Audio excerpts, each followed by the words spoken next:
keep our responders safe during these times. Lord, watch over and guide them. And Lord, help our dispatchers, Lord, and our telecommunicators, and just give us the knowledge and wisdom to do our job to the utmost that we possibly can, Lord. And Lord, we just thank you for all that you give and do for us, Lord. We ask these things in Jesus' name. Amen. Thank you, Dale. Well, good morning, everyone, and welcome to the TENA 2020 virtual conference. It's not something that we thought we would be doing, but we are glad to be able to put on this virtual conference for everybody and have our educational sessions going. And we want to thank everyone for joining us. As some of you already noticed, we had a few technical issues this morning, but we are going to work through all those together as a team and try to make this as seamless as possible. For those that are not presenting or on the board or are going to be talking here in a few moments, we're going to ask that you please turn off your cameras for bandwidth. We have been told that could be an issue. So if you're joining, if you will please turn your cameras off, that'll help with bandwidth, and maybe we won't have so many skips. But the board members and presenters, please keep your cameras on. All right, I would like to recognize our board members really quick. We have Justin Crowther, our first Vice President and Conference Chair, David Alexander, our second Vice President, Kim Augustine, Secretary, Rose White, Treasurer, James Long, East Tennessee Rep, Kim White, East Tennessee Rep, Leanna Shope-Peak, Middle Tennessee Rep, Karen Moore, Middle Tennessee Rep, Patricia Ledford, West Tennessee Rep, Justin Whipple, West Tennessee Rep, and also joining us is Russell Freeman, our legal counsel, and Maureen Culberson, our executive director, is with us as well. Also joining us today, we would like to recognize NENA President Gary Bell is with us. Also with NENA is Jennifer White and Cassie Lowry. We also want to say a thank you and welcome to our first time attendees. And if this is your first time joining us, we really wish it could have been in person to meet you, shake your hand, and greet you. But this is the cards we were dealt, but we're glad you're here with us today. Also, we want to welcome and recognize our EMPs and our CMCPs. So thank you all. And now I would like to turn it over to Justin Crowther, our conference chair and first vice president. Justin.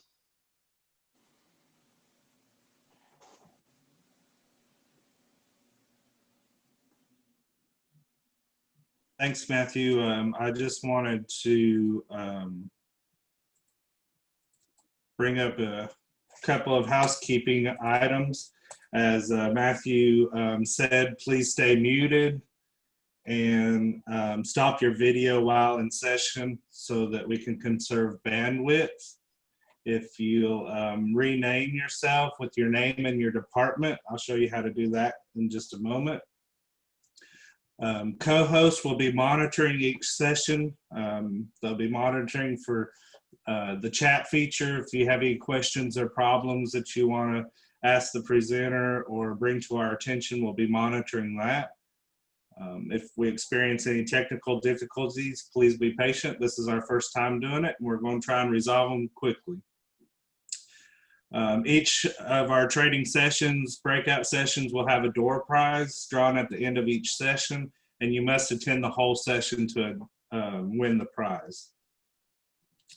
Recorded sessions will be available at the end of the conference, so be watching your email for more details, and be sure to check out the virtual vending hall throughout the session.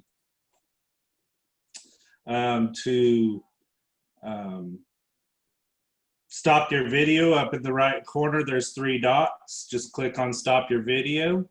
And then to rename, you click on rename, put your name and department number or department name in there so we know who you are and what department that you're with.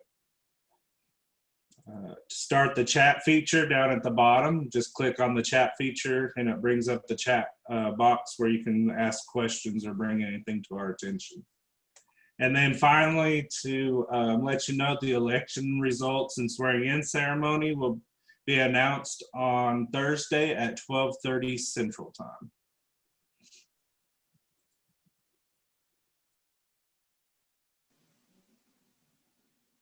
Thank you, Justin. Appreciate it.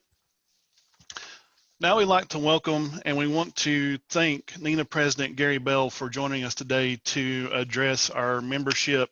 And Gary, we greatly appreciate you taking time to be with us here this morning. And Gary, I'll turn it over to you. Great, thanks, man. Definitely wish I could be down in Tennessee. Weather down there is a little bit better than Wisconsin right now, I'm certain. So I just want to take a couple of minutes here. I know that President Brown mentioned I had 15, but I'm going to yield most of that time back to the presenter. I think she has a great message to share. So just want to, again, thank the membership as well as all those virtual conference attendees for this opportunity just to provide you a brief update on what's happening at the national level. First, a quick acknowledgement of some of the people that are key in Tennessee. Those kind of mentioned earlier, Jennifer White, your current NENA First Vice President, Cassie Lowry, your current Southeast Region Director, Jameson Peavy-House, past NENA President and current contributor to some of the key oversight committees that NENA offers and is responsible for. And then Lisa Fulton, she's currently a NENA Education Instructor, Content Developer, and EAB team member. So as you can see, your leadership in Tennessee, the ones that I mentioned, obviously there are many that I didn't on the national level are contributing at a great rate. Three timely announcements. In conflict to your event tomorrow is our national NENA membership meeting. That starts at 1400 hours Central. We're competing with Tracy Eldridge, I believe, on your calendar. So we're expecting not many members from TENA to attend, but if you can, please jump over and pay attention to that. Most importantly, I believe, is NENA Ignite. That's going to be held next week, Tuesday through Thursday, the 22nd through the 24th. We encourage every team member that you have in your PSAP, as well as supporting your PSAPs, register for that event. One item of note I'll pull out here is the benefit concert that Craig Morgan's going to place on the 23rd, and that starts at 4 o'clock Central. All proceeds that were raised during that Facebook Live streamed event are going into the scholarship funds, Thank You 911, for future registrations to in-person events. We can't wait for those to start again. And last but not least, there's still a call for nominations for second VP. That ends September 30th around, I think it's 1400 Central time. Everything's Eastern time, so I'm trying to convert it. So check the website, it's definitely up to date. A few things on the federal side, I won't go into detail because most of those are dead issues, but what we're doing is chipping away at the limestone to build the road into next generation 911 funding, as well as reclassification efforts. So I see that the state reclassification effort in Tennessee, as I'm following it, looks like Senate bill sponsored by Mike Bell. No relationship, otherwise I give my brother a call and tell him to get it done. But some of those efforts looks like they have been paused due to the pandemic response. Bring your attention to some standards development. That's definitely a way to get involved. That's how I got involved in NENA, and I would highly recommend that be done. There's always something for you to find that has interest that needs work to do. So call processing standard has recently been updated. We're in alignment now with the NFPA standards for call answer times. That'll help us in the budgetary world, identifying, making sure we have enough people in the seat to do the work we need to do. Making a transition into instructor-led online training. So many of our one-day courses that we were doing in person have been, again, offered via interweb. So I would highly encourage you to take a look at that schedule and see what Lisa's teaching. And we're doing some as we return to normal, whatever that's going to be, back to in-person courses. So CMCP, your 3-day CTO course and supervisor course are being held in person with appropriate COVID-19 physical distancing efforts. Also pointing to the website, there's a couple things that I want to bring your attention to. A huge number of free training resources that have been up on online for a while now. You'll need to go into education, and that's a link down below in that highlighted border there. Many FEMA, NECMEC, as well as Department of Homeland Security trainings for your folks to get that much needed and essential mind, what I would call melding in development. The Continuum Wellness Portal, the Wellness Committee is still really highly functioning. You'll see something come out relatively soon on the peer support program.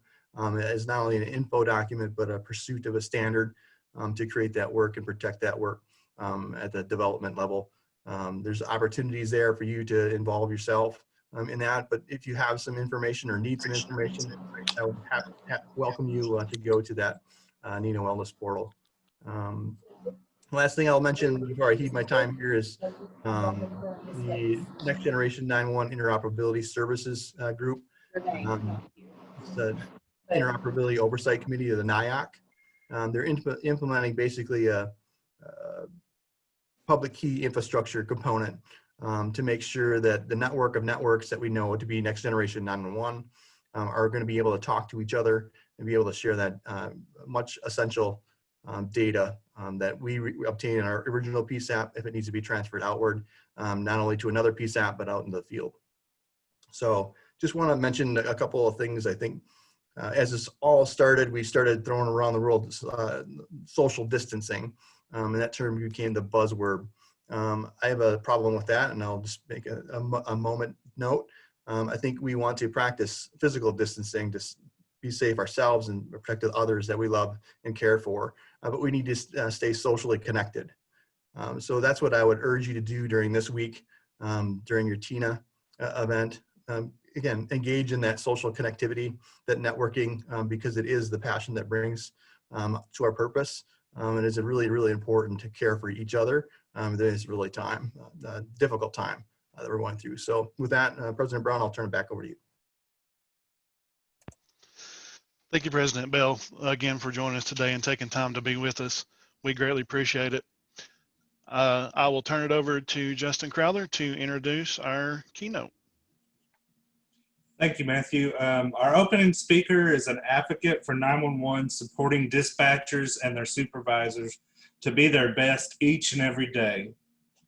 It is with great privilege and honor that I introduce our keynote speaker. Please join me in welcoming Jill Plush from the Kyle Plush Foundation.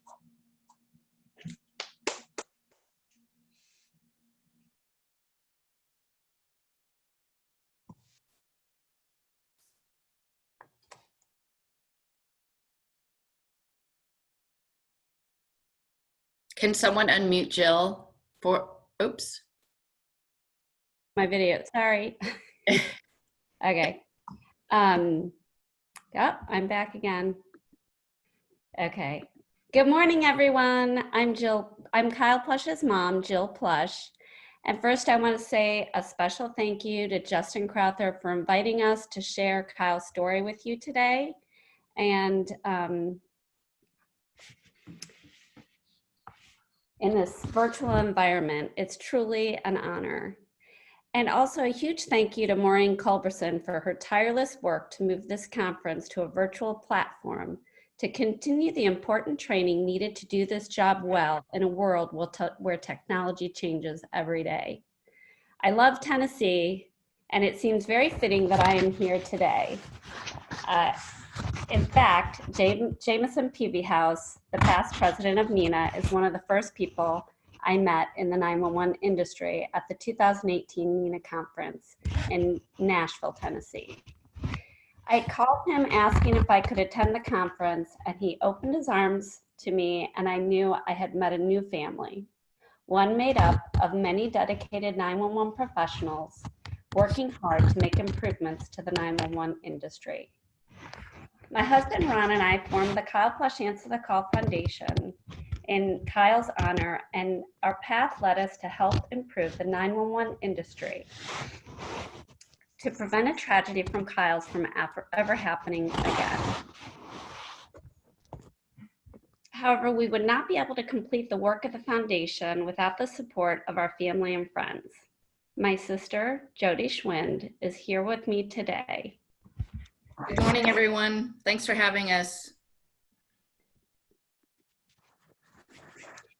We both will be sharing some difficult details about what happened to Kyle.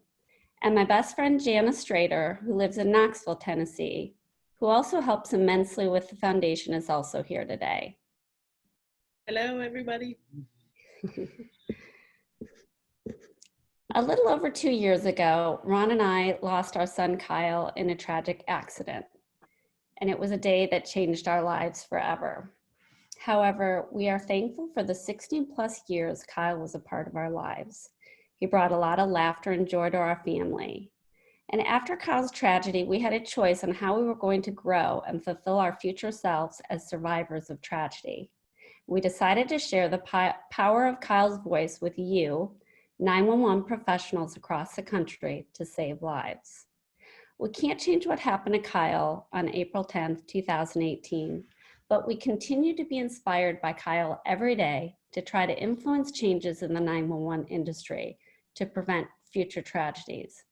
We are passionate about public safety, and we are doing what we can to make a small difference in the world in memory of our son, Kyle.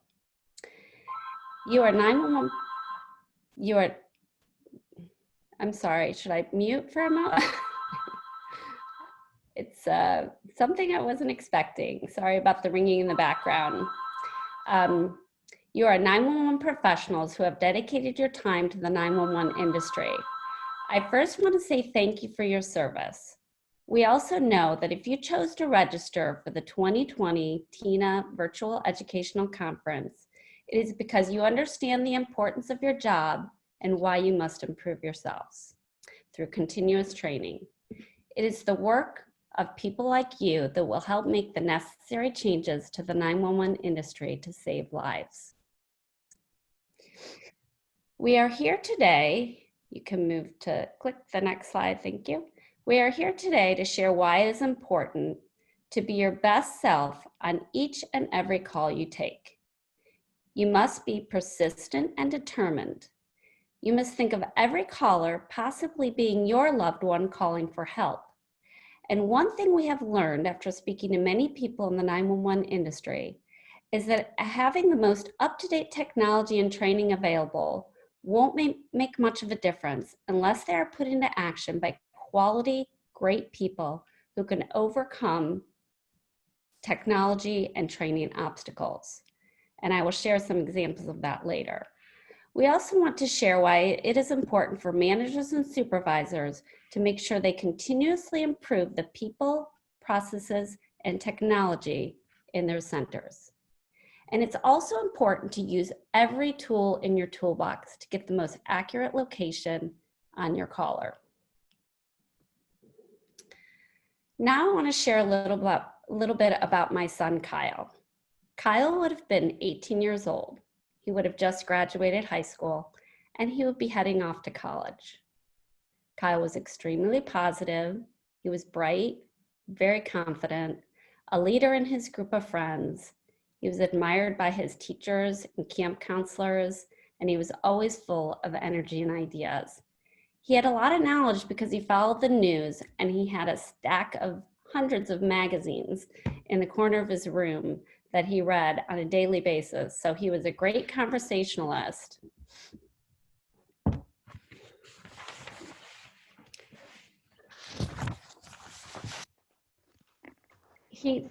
Kyle enjoyed math, mythology, and Latin competitions, but he was mainly involved in these competitions so that he could spend time with his friends that had similar interests.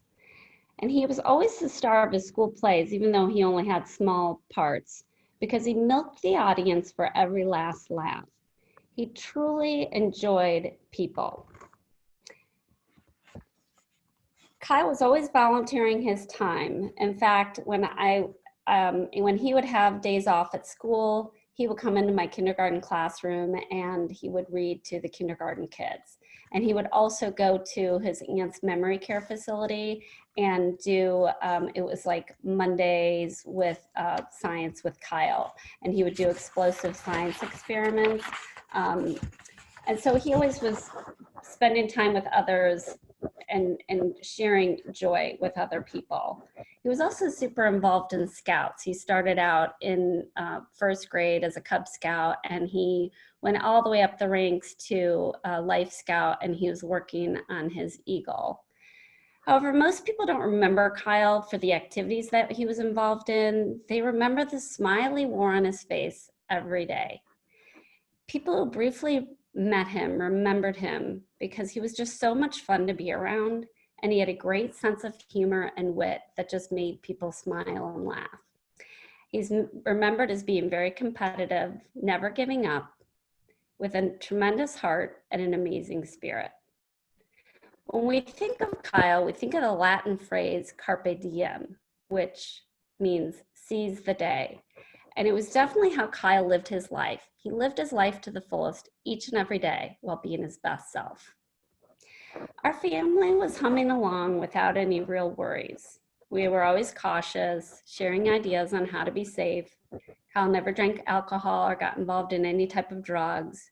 He had nice friends. He went to an excellent private school. So we really didn't have any reason to worry when Kyle didn't come home on April 10th, 2018. He told me he was going to a tennis match after school. So when I got home, I checked my Life 360 on my phone. It was an app that my family has on our phone, and it showed that Kyle and his phone were at the school. So I thought he was just at his tennis match. Then it started getting late, and I tried calling and texting Kyle, and there was no answer.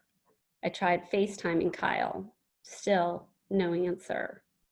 I thought he probably just didn't have his phone with him. Maybe he left it in the car because he didn't want something to happen to it. I called my friend who used to be a tennis coach at the school to see if they usually played this late. And he said they usually did stay after and watch the other players play. But then it started to get late. It started to get dark outside. So I called my friend back again, and he said he didn't realize how late it was. He told me he would call the tennis coach. When he called me back, he told me the tennis coach told him that Kyle never made it to practice that day. This is when our nightmare began. I don't know exactly what happened when. Things are a little fuzzy, but I knew that Kyle was in trouble. I knew his phone was at school, but he wasn't answering it. And I thought maybe he might have been kidnapped. And so we called 911. Ron left and he went to the school to look for Kyle. And I stayed home and waited for the police. I couldn't go to the school. I couldn't move. I was just so scared. I got a call from Ron. The van car door was open. It was unlocked. And he saw Kyle's tennis racket and his backpack in the van, but he didn't see Kyle. Then he looked in the back and he saw Kyle. He pulled him out. He was blue. He yelled to call 911 and he tried CPR. Later, we learned that Kyle was pinned between the third row seat and the rear door of the van. His arms were pinned, his chest was compressed by the seat, and he was having difficulty breathing. Kyle couldn't use his hands because they were pinned, but he did have his iPhone in the front left pocket of his pants, where he always had it. He was left-handed. So when most people are panicking, Kyle was able to think clearly, and he used his knowledge of technology and his innate creativity to make 2 successful 911 calls. He used the hands-free Hey Siri function on his iPhone to call 911. In the 2 calls Kyle placed to 911, he shared that he was trapped in a gold Honda Odyssey van in the Seven Hills thrift store parking lot. To send help because he was dying, it was not a joke, and if he didn't make it, to tell his mom he loved her. However, help did not find Kyle in time. Kyle died due to asphyxiation on April 10th, 2018.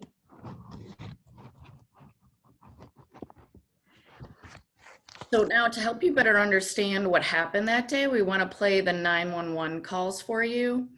You can mute your sound or turn your volume all the way down using your computer keyboard. If you just hit the mute or turn your volume all the way down, we're going to show you the words of the call so you can read along if you don't want to actually hear his voice and the 911 calls. So I'm going to actually mute my line, and we'll have a slide letting you know when you can unmute your sound.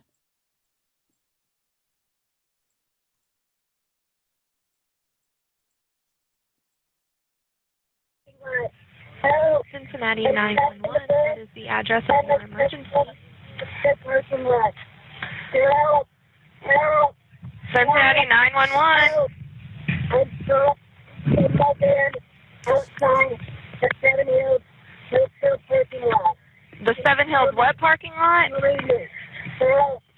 I need help. Where are you? Hey Siri. Hello? Hang on. Hello? Hello. Hello. Hello. Where are you?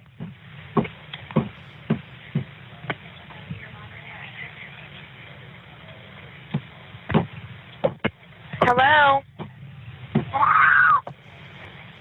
Where are you?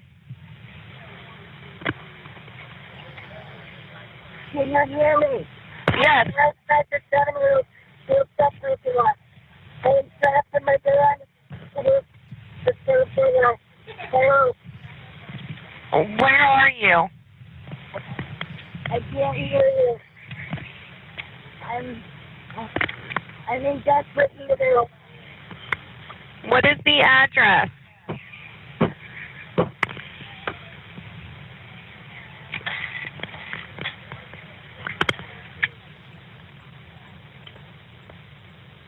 I'm in help. Help. Help. I can't hear you.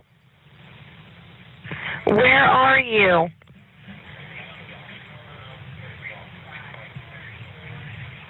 Hello? I'm gonna die here. Where are you?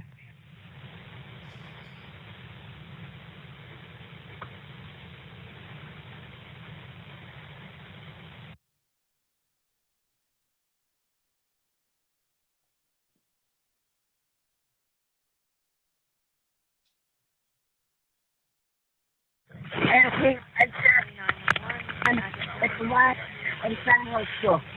Cincinnati 911, what is the address for your emergency? Help me. Anyone there?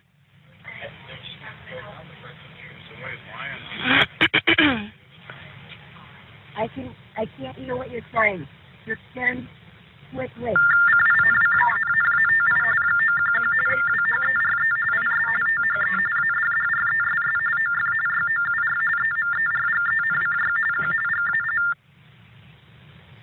I probably don't have much time left to tell my mom that I love her if I die. This is not a joke. This is not a joke. I'm trapped inside my gold Honda Odyssey van in the Southwood parking lot of 7 Hills Beth. Send officers immediately. I'm almost dead.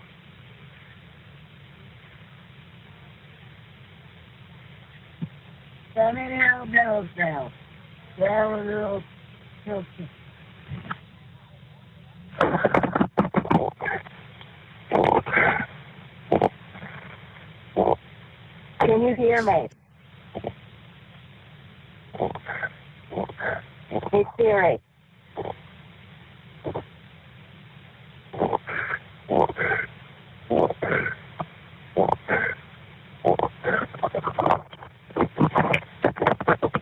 Hey Siri.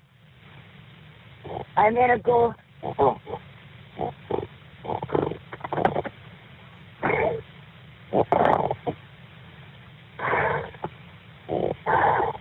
Hey Siri. Hey Siri. Hey Siri. Hey Siri. Hey Siri.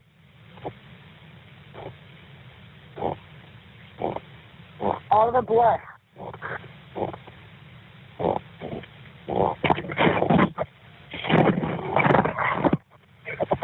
Hey Siri.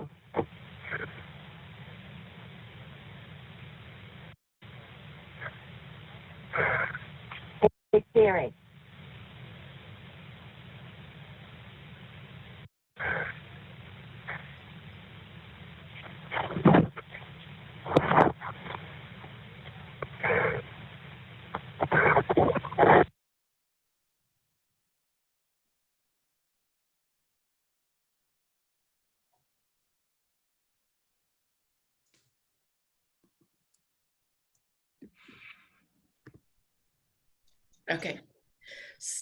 Thanks for listening there. Now what we want to do is share with you the resulting actions from the Cincinnati Emergency Communication Center and the Cincinnati Police to Kyle's 2 911 calls. This was the CAD entry made by the telecommunicator that received Kyle's first 911 call.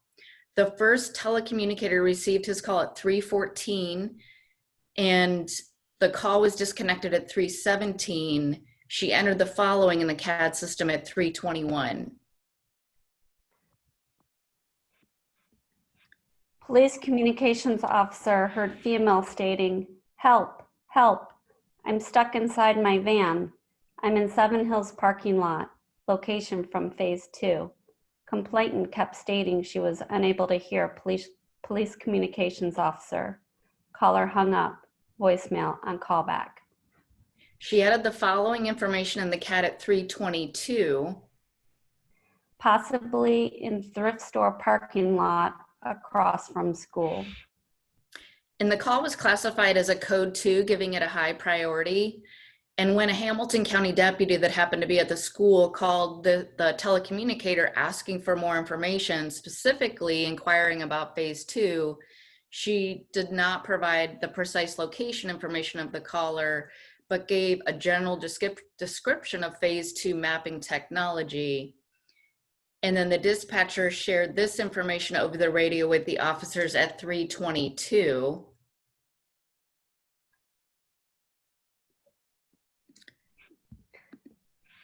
Unknown trouble, 5471 Red Bank Road, female caller. Call taker can hear female yelling, "Help me, I'm stuck inside my van. I'm in Seven Hills parking lot. We got location from phase 2. Complainant kept stating she was unable to hear the call taker. Caller hung up. Voicemail on callback. She is possibly in the thrift store parking lot across from the school there. 5471 Red Bank Road." So this current slide is a map of the parking lot surrounding Seven Hills, the school that Kyle attended. We want you to know that people who saw these photos on television later visited the school and were kind of surprised by how small the parking lots were. It's a pretty small private school, and the parking lots are just not that large. And the media, kind of the way they showed the parking lots, looked like it was a really gigantic campus. You can see in this photo on the left side of your screen, the red dot shows the location of where Kyle's van was parked. The blue dots represent the alley, the latitude and longitude geolocations of Kyle's cell phone received by the first call taker. That you can see that there on the right side.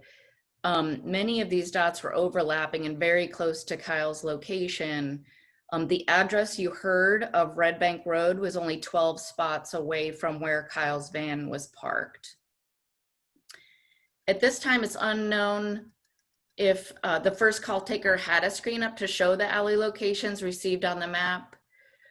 We're going to show a video here in a minute that was put together by the Cincinnati Enquirer showing the route the Cincinnati police took, which is pretty interesting because you can see where Kyle's van is, and then you're going to see where they drove, which was on the other side of the road from the school. And they continued to search the parking lots on the side of the road where the school is located, and they never entered the north side of the parking lot where Kyle's van was parked or where they had the location from. They also, the police officers never, you can see they're kind of moving toward his direction, but they never actually make it into the back part of that parking lot. And they never got out of their cars to search any of the vans that were in the parking lot, even though they had information knowing that it was a van. I think later we looked and there were only several vans in the parking lot. So here you can see they're driving, really far away from the address they were given to the other side of the school.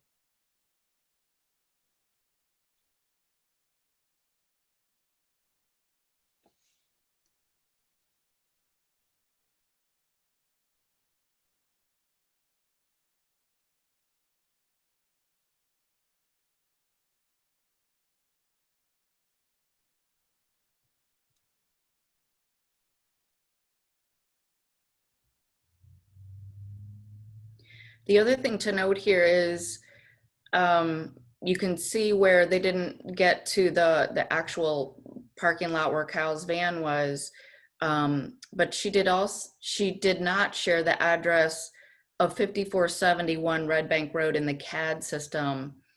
And one thing we wanted to just remind people of is it's easier to remember an address when you visually see it versus hearing it, such as over the radio. So they were given the number and the address over the phone, but the police officers didn't actually have that address sitting in front of them from the CAD being entered into the CAD system.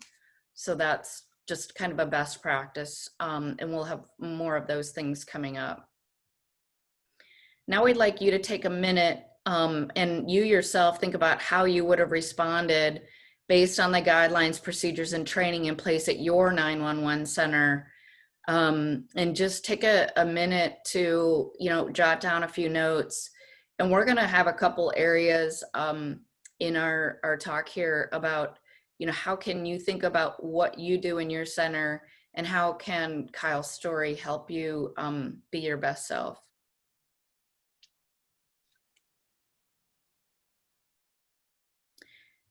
So next we want to share some important facts regarding the response to Kyle's 2 911 calls on April 10th, 2018. And we'll kind of break it up and tell you the response from the first telecommunicator, the second one, and then the police officers. Oops, I think we lost our.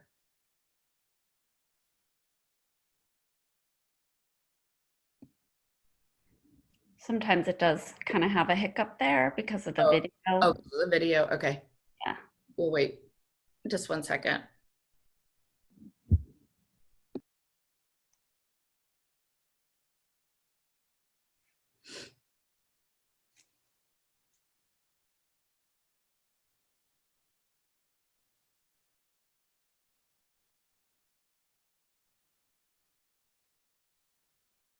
I think we're on slide 16. Yeah, there we go. So the first telecommunicator received Kyle's call at 3:14, but it wasn't entered until 3:21. The dispatcher on Kyle's first call delayed the CAD entry for 7 minutes. You guys all know how important those minutes are.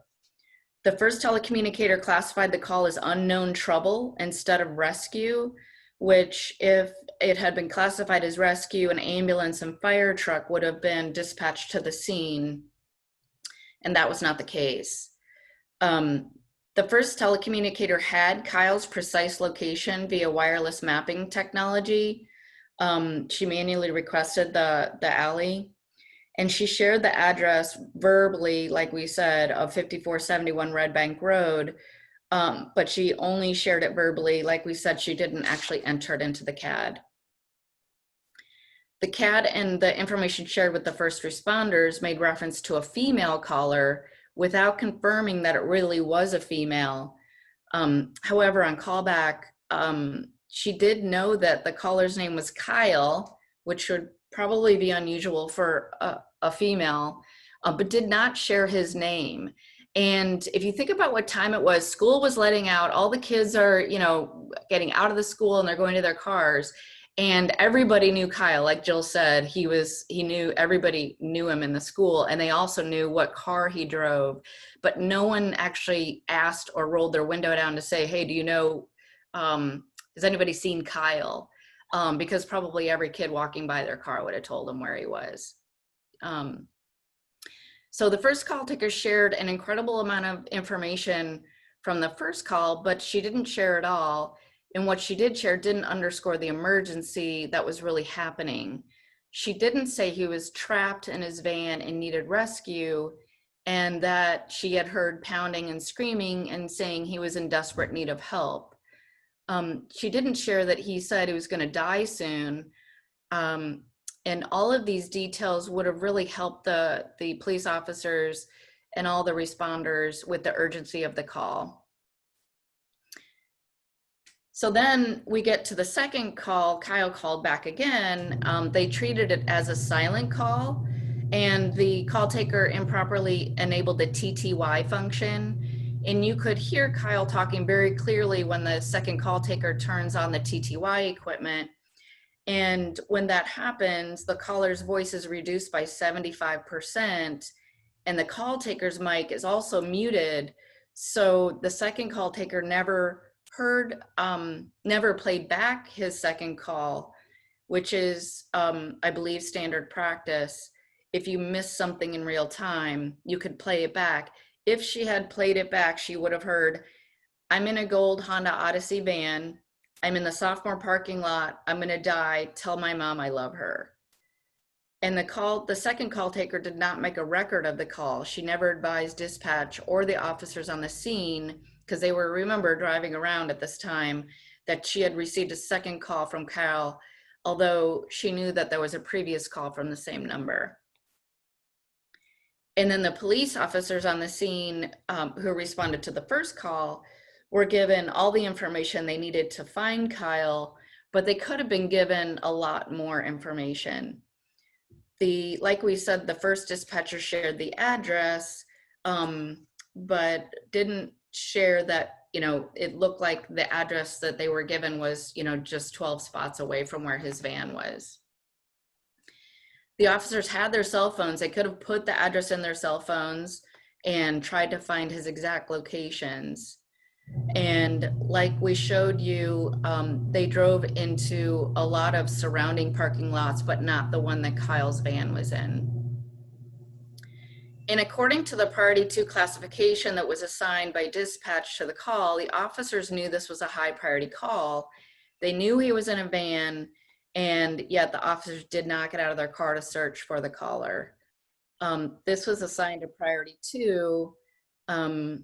And why didn't the officers ask, why, if this was so high priority, why they couldn't find anything? And the officers actually had to ask what phase 2 location meant. So there's a little bit of an understanding of some of these terms as well. The officers on the scene drove around with their windows rolled up, even though they knew they, had heard somebody was screaming for help.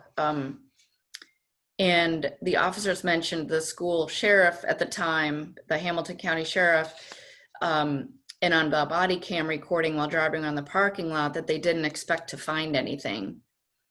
And this alluded to the fact that they thought it was a prank call, which they admitted later when they returned to the parking lot about 9 p.m.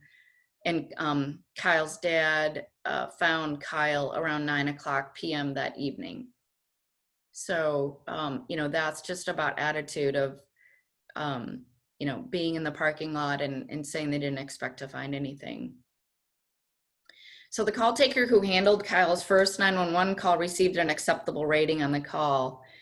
And I'm going to stop you guys for just 1 minute and say, think about these calls. Think about what you would have done differently. What are other ways you could have communicated this information? What could be done differently on the first or second call, or improved in terms of how all of these folks responded? And the last thing I'll ask you is, what non-technical things? We've all, like Jill said, there's all kinds of technology out there, and some centers have more or less or better technology than others, but what non-technical things could have been done to avoid this tragic outcome? And I'd encourage everyone to write down your thoughts to share with your teams later. This is a good, we've heard, this story really helps people think about, some of those little details that can help you perhaps on your next call.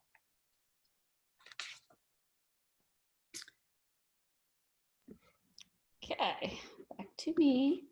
When we found out that our son's death was preventable, this inspired us to find out exactly what happened and how the response to Kyle's calls for help could go unanswered. How could he not be found? Immediately after Kyle's tragedy, we knew Cincinnati's 911 center needed improvements, but we didn't know exactly what changes needed to be made because we're not and still aren't 911 experts. But our number one concern was to improve public safety in Cincinnati, to make sure that a call to help call to 911 for help never goes unanswered again. So in June, 8 weeks after that life-altering April 10th night, instead of going on a planned family vacation, I went to Tennessee and I attended the 2018 NENA conference in Nashville. I wanted to learn as much as I could about 911 to make positive changes to the 911 center in Cincinnati.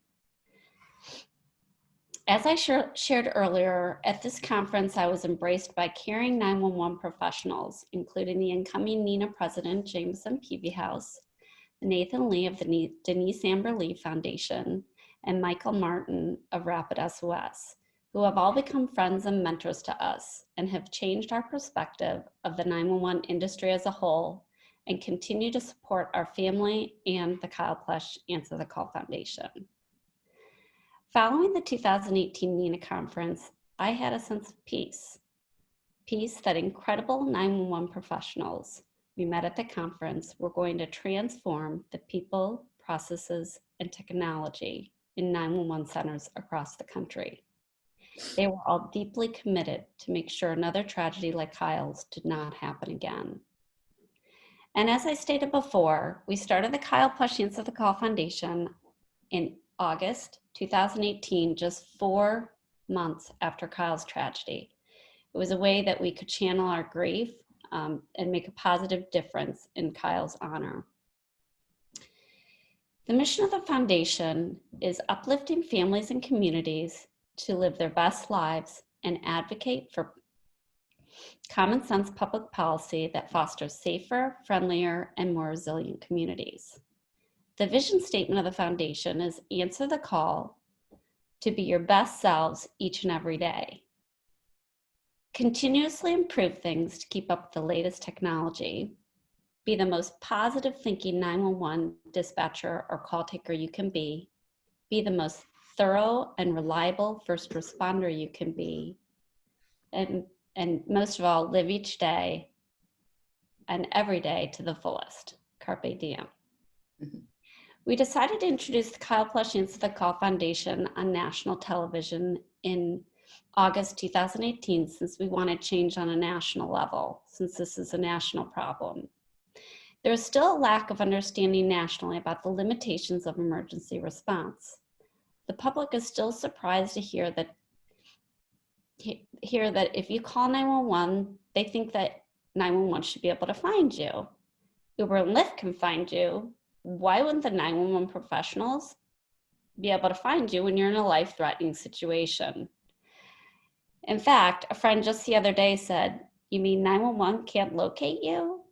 And I think these things are improving with new technology, including Rapid Deploy and Rapid SOS, but there's still a lot of places that don't have this technology because they don't have the funding. I remember talking to my mom in the airport in New York on our way home from that trip, and she said, "Jill, that is a big mountain you have to move." And I said to her, I know it is, but we have so many people helping us move this mountain. And I was talking about the 911 professionals that we had met at the NENA conference, who had made it their mission in life to improve the people, processes, and technology in the 911 industry. And that also includes you.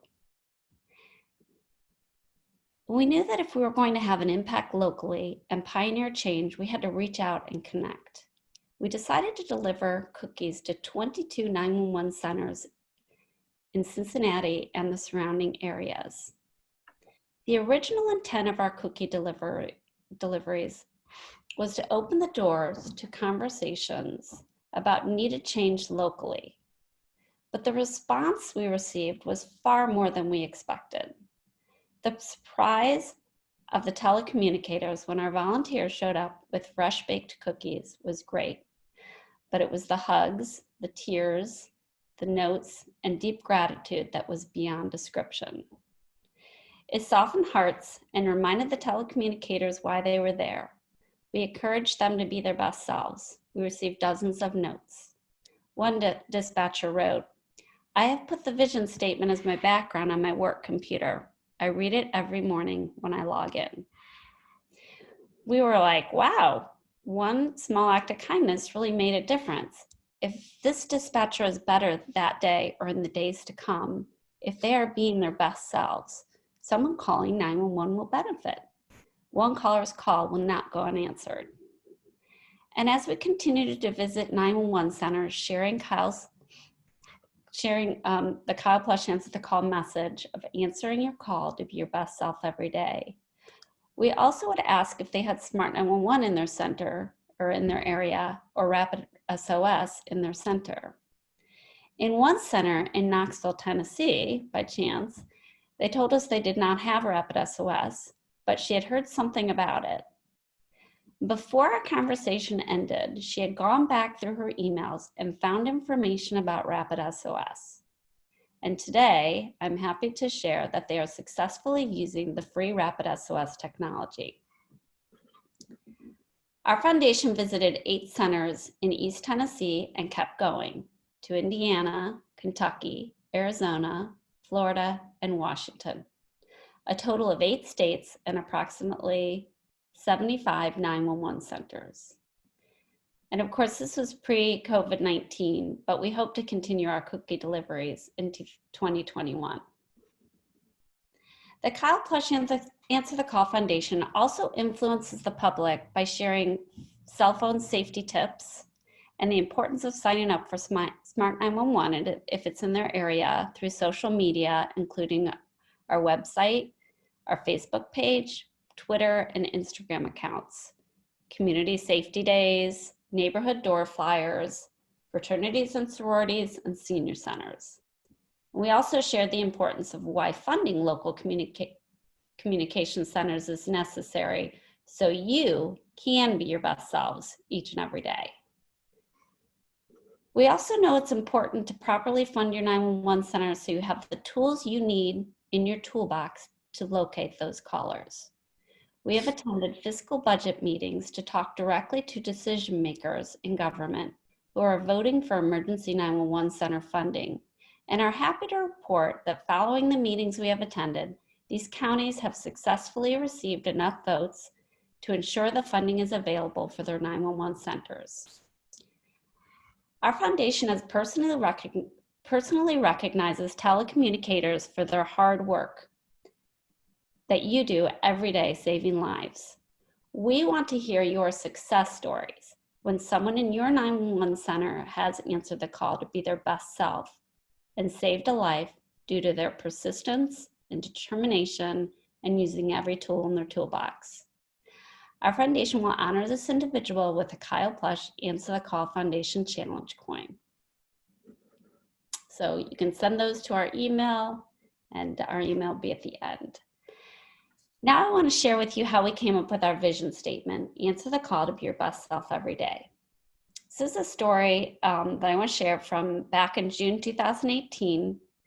My dad, he's a detail-oriented guy, and he was checking, Googling 911 centers with 5-star ratings. If we wanted to help Cincinnati improve their 911 center, why reinvent the wheel? So we looked it up, and there was a 911 center in La Crosse County, Wisconsin that came up with 5 stars. I called this center and I spoke to the administrator, and he was really surprised to hear from me because he explained that their center had they had low funding in their county, and he also shared with me how the state of Wisconsin overall has very low funding for emergency communication centers. And their technology, it was pretty out of date. This is back in 2018. It might have improved since then. However, during our conversation with this manager, he shared with me that his telecommunicators do not work for him. He works for his telecommunicators to help them and make their jobs easier. If they need time off, he would do what he could to make sure that they were able to have that time off. He appreciated and respected them. He also shared a story with me about how one of his telecommunicators received a 911 call from a gentleman that needed help. The caller didn't know where he was, but he said he could see a wall and he was next to water. The telecommunicator knew the area and she had been there a while. So she dispatched police to that area where she thought the caller was calling from. And the police, he communicated back to her that there was nobody there where he was dispatched. But that telecommunicator urged the police officer to go back to the area and yell as loud as he could over the wall. So that officer went back and he yelled loud, and the caller heard the officer, and the caller was found. So I want to share this as an amazing example of persistence and determination, and how a telecommunicator and police officer communicated with one another, and how qualified, trained people can overcome technology obstacles. Why should leaders support their people? It's really because you, the telecommunicators, supervisors, and managers, are really the most important asset in your 911 center. If a center has the most up-to-date technology but is not able to keep quality trained and dedicated people working in their center, the technology isn't going to make much of a difference. For example, if you spend a lot of time training someone but they're not happy because of a negative atmosphere at work, they're going to leave, and all that knowledge from the training walks out the door with them. However, if you have quality individuals working in your center, answering the call to be their best selves every day, they can overcome issues with technology. I want to share another example of 911 professionals overcoming the lack of technology by being their best selves. We visited Marshall County, Kentucky to give a speech about the importance of funding their 911 centers. And afterwards, they wanted us to tour the Marshall County 911 Center. In this center, it was a small center, but they have 4 desks. But instead of having headsets to answer the calls, they had regular handheld phones. And they had speakers up on the wall to hear the radio calls from the police, from the first responders. Their computers were so outdated, they couldn't wear headsets.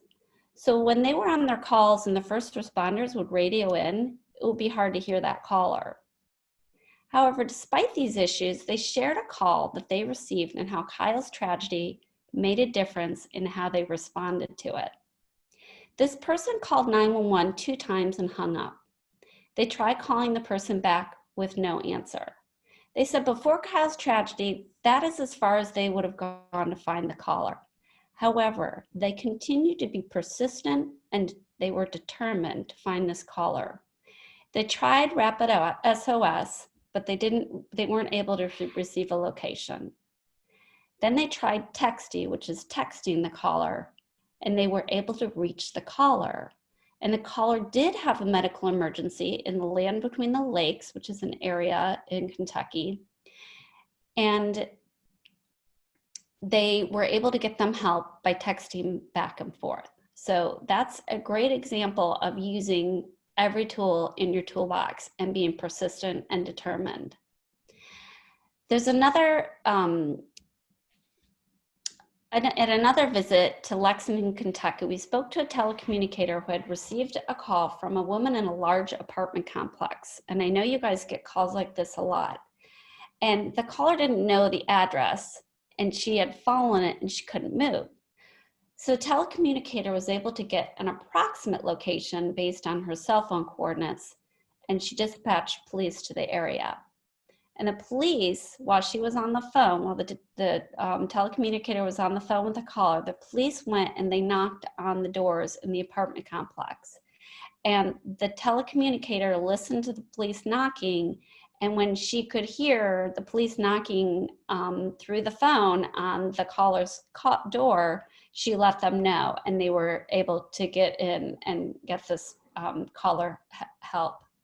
So this is another great example of telecommunicators being their best selves, even without, the technology. But they were using every tool in their toolbox, and they were and they were saving lives.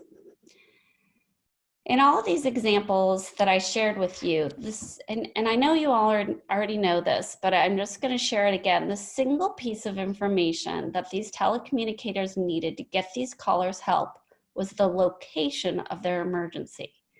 In the stories I shared, these telecommunicators had to overcome lack of or inadequacies in technology. So how did they do this? They did not give up. They were persistent and determined to find the caller.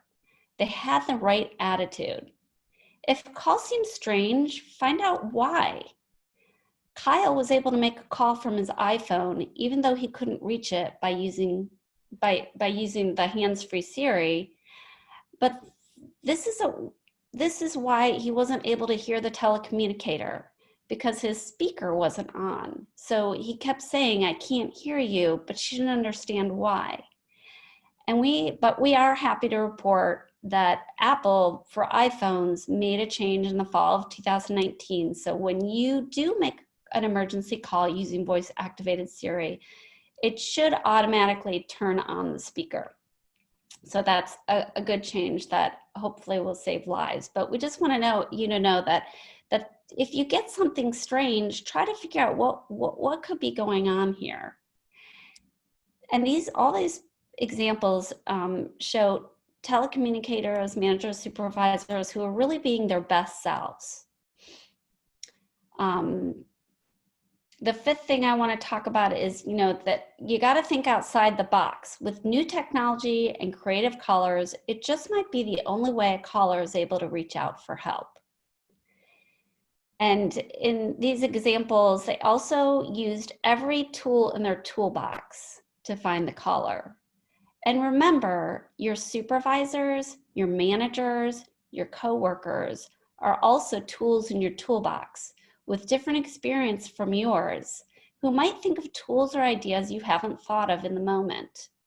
Your first responders are also tools in your toolbox. Remember to communicate with them and encourage them to communicate with you on every call when you're having difficulty locating the caller. A lot of stories we receive is a group of telecommunicators and supervisors working together.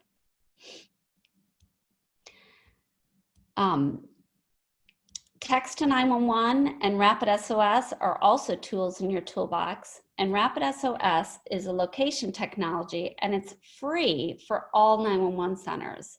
So it's worth your time to attend the TENA Rapid SOS session tomorrow afternoon, Tuesday from 2:15 to 3:15. Tracy will be sharing Rapid SOS, and even if you have Rapid SOS, it's worthwhile going because they do have some new integration technology that you don't want to miss hearing about. And sometimes you get a call and you do everything you can by being your best self and you use every tool in your toolbox, but the outcome is just not a positive one. But you should still be proud of the work you did, because regardless of the outcome, you did everything you could. So I just wanted to share that with you because, you always hear about, what you could have done better, but sometimes you've done everything right and it just doesn't work out. And it doesn't mean that it's something that you did wrong. That's a good reminder, Jill.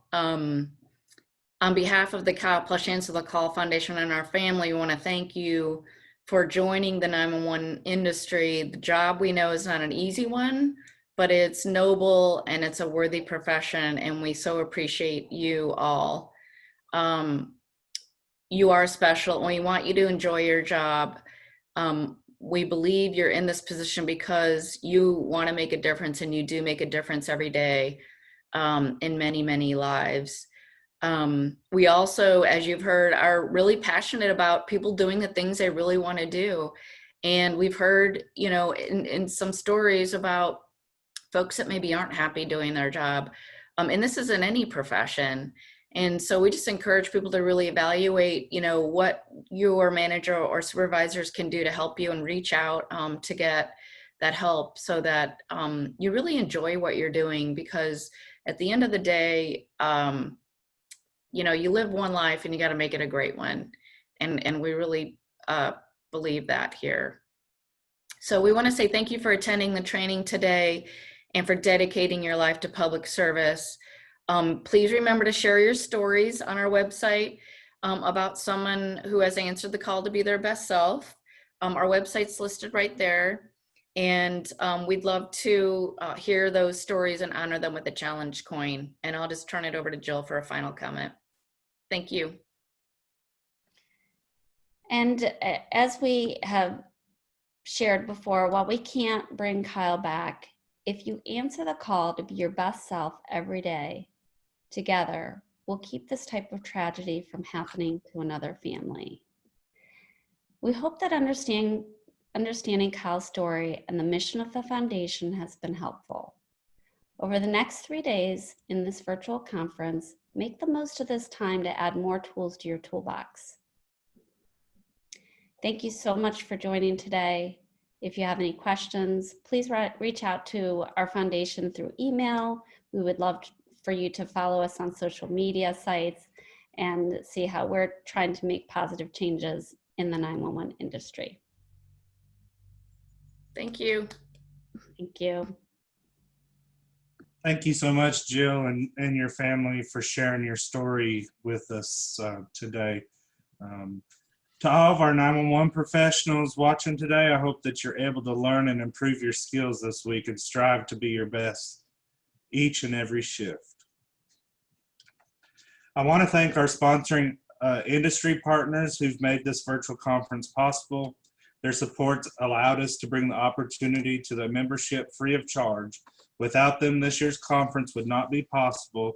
So please stop by the virtual vendor hall and talk to them and see the products that they have so that we can add stuff to your toolbox. I also want to thank the board members and others who have helped coordinate and organize the conference. A special thank you goes out to Maureen, who's put in a tremendous amount of work into the virtual platform that we're using this week.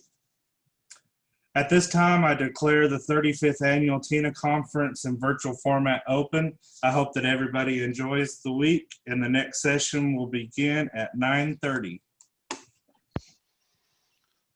Also, for those of you attending, you do not have to log out. You can stay logged in. We will be using this same version that we're on right now. So we do have some conference cleanup items that we have to take care of in between sessions. So you may see us move in and out of your screens, but feel free to stick around, take a break, and come back and join us. Thank you, Justin.